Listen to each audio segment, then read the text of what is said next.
Nuevamente con ustedes, aquí de regreso. Pues bueno, miren, les recuerdo, estamos hablando de la cirugía de alargamiento de corona, que es un procedimiento quirúrgico receptivo en el cual se elimina en encía y hueso, sí, de la corona clínica, bueno, los márgenes de la corona clínica, con el fin de lograr que ésta sea más larga y pueda desplazarse el margen de la encía hacia abajo o en sentido apical. ¿Sale, vale?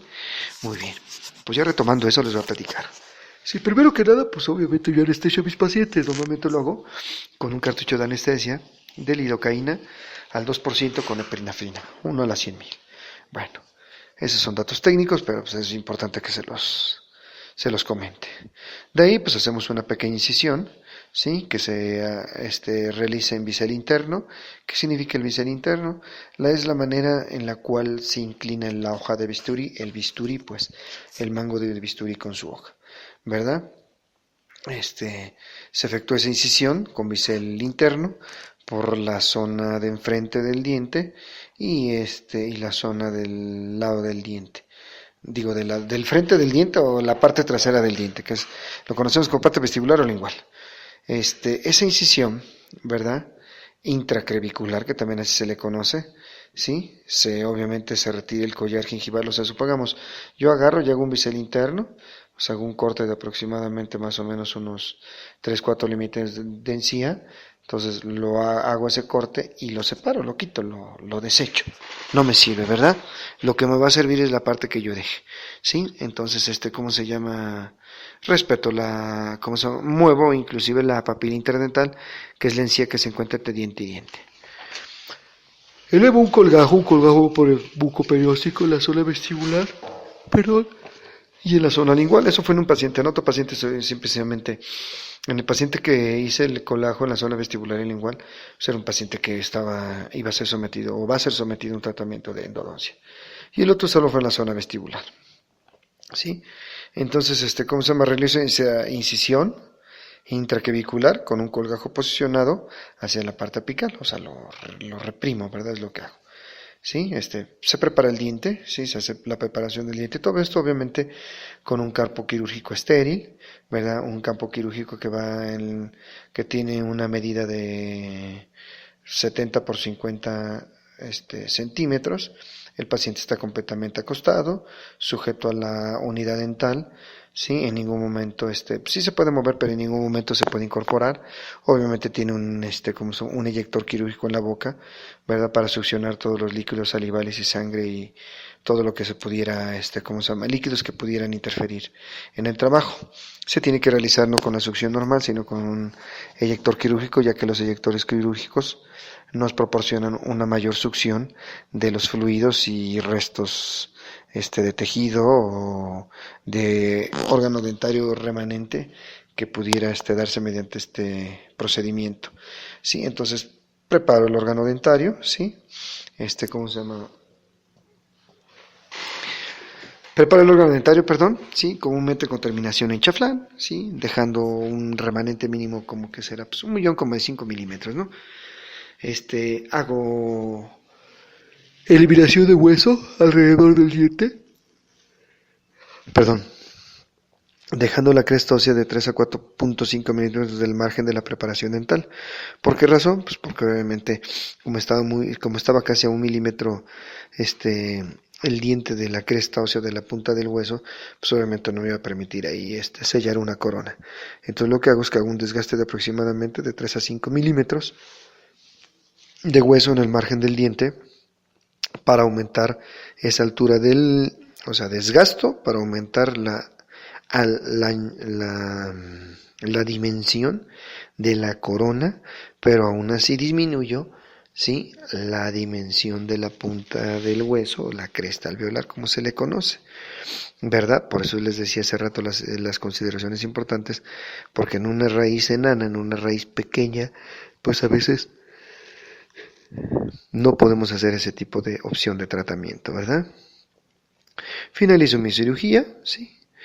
Hago un raspado y alisado radicular para eliminar posibles rugosidades o restos de tejidos durante la preparación dental y durante la eliminación de hueso, ¿verdad? Tomo una impresión, pues obviamente la impresión, una vez realizada la cirugía del alargamiento de corona, pues, tomo la impresión y ¿cómo se llama? La hago normalmente con materiales, este, ¿cómo se llama? Ay, se me olvidó el nombre. Bueno, pero generalmente se les conoce estos materiales como ¿cómo se llama? Como materiales, ¿cómo se llama? Elastómeros es lo que quería decir. ¿Sí? ¿Cómo se llama? Sin posicionar los colgajos, obviamente, tomo la impresión definitiva. Ya me acordé, se llama silicona de adición, ¿verdad? Esta silicona de adición, ¿sí? Con técnica de un solo paso para no estar lesionando los tejidos, ¿sí? Pues la tomo directamente sobre mi procedimiento quirúrgico todavía sin suturar. Una vez tomando la impresión, ¿sí? Obviamente coloco la sutura, ¿sí? Y después tomo la impresión o sea, bueno, en este caso la hice en la mandíbula, los dos fueron en la mandíbula, ¿verdad? En uno no se tomó impresión porque se iba a hacer una obturación después definitiva.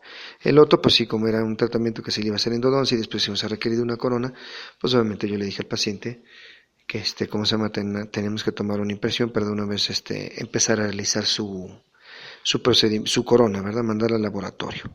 Entonces, ¿cómo se llama? En el paciente que iba a colocar una corona, ¿sí? Tomo la impresión inferior con silicona de adición, ¿sí? Suturo, ¿sí? Con técnica de sutura simple, ¿sí? Con colgajo posicionado apical y seda 3 ceros, ¿sí? Que es el tipo de sutura. Y posteriormente, terminando de suturar, tomo la impresión de ¿cómo se llama? El maxilar, o sea, el maxilar antagonista, para que lleve un registro de mordida hacia el laboratorio y me pueda hacer la corona, ¿verdad? Pues las instrucciones quirúrgicas son las universales, ¿sí? Se le otorgan por escrito al paciente, obviamente, esas instrucciones. Sí, le mando analgésico, el Nimesulide en 10 miligramos, sí, cada 8 horas durante 3 días, sí, para el control del dolor posoperatorio, ¿verdad? Normalmente este tipo de cirugías, digo, si llego a hacer un poquito de desgaste óseo, sí, a veces no se requiere, pero a veces sí, en la mayoría de los casos. Entonces mando un antibiótico de amplio espectro para evitar una infección cruzada, ¿verdad? ¿Qué más continúa? Pues es fácil, ¿no? O sea, ya después de eso, pues tenemos que tener previamente, se me olvidó comentarles, tenemos que tener previamente un provisional, sí, una cofia, sí, ¿cómo se llama? Provisional, así se conoce, para en ese momento cementarlo. Y una vez que pues el paciente se puede ir con su sutura y un provisional cementado para que esté cicatrizando, y ese mismo profesional lo que nos ayuda es que precisamente desplace ese tejido, o sea, tejido epitelial, sí, hacia la zona apical y nos crea un espacio que es lo que nos conviene en un ¿cómo se llama?